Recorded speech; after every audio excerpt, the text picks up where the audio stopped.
Here's a view from Mr. KP Singh, Chairman of India's largest real estate company, DLF, and he's of the view that in the near term, property prices have bottomed out. Chairman of DLF. So firstly, a question on budget expectations.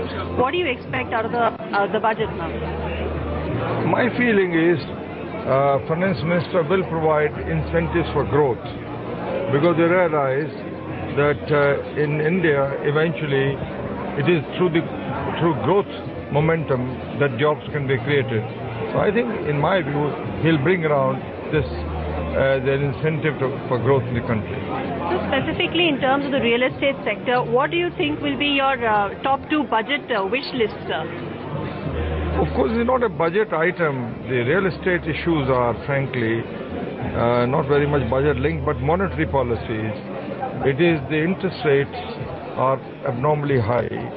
And secondly, access to the capital also is difficult. So therefore, both these things have to be corrected by the Reserve Bank, not by the Finance Ministry. And in any case, in my view, there should be more incentive to homeowners to buy homes at a considerably lower interest cost, payable over a considerably longer period. Both are not existing at the moment. Sir, as far as the real estate sector is concerned, so do you now see some traction happening? Now do you see certain relatively easier liquidity situation? And also, what do you expect will be the pricing scenario going forward in the next 2-3 months? No, there is no easing situation. The area remains very tight. I would say virtually starved of funds. I do not believe the prices will go down. One is called distress selling. That doesn't happen. That maybe some companies which are in trouble they will do, but that is not the yardstick of the industry. So the prices, in my view, will go up because the input costs have gone up, the interest costs have gone up. They have to be absorbed after all.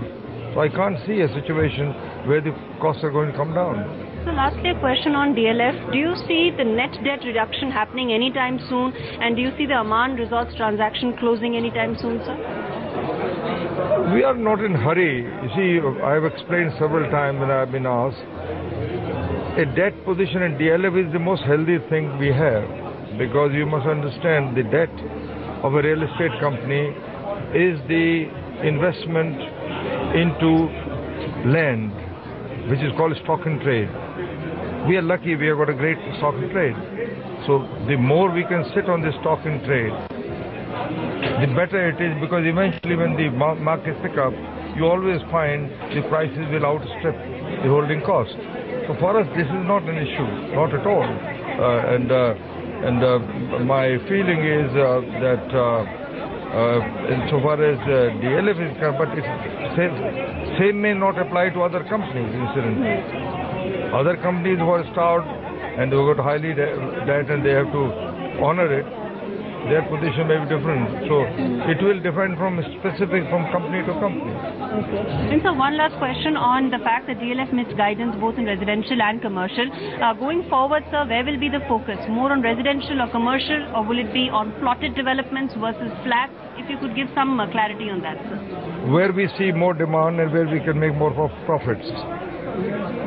Simple exercise. We will not invest somewhere where we don't make money. Fair enough. So it is a matter of market. Market forces will decide. Okay. Thank you so much. That was Chairman of DLF, Mr. KP Singh.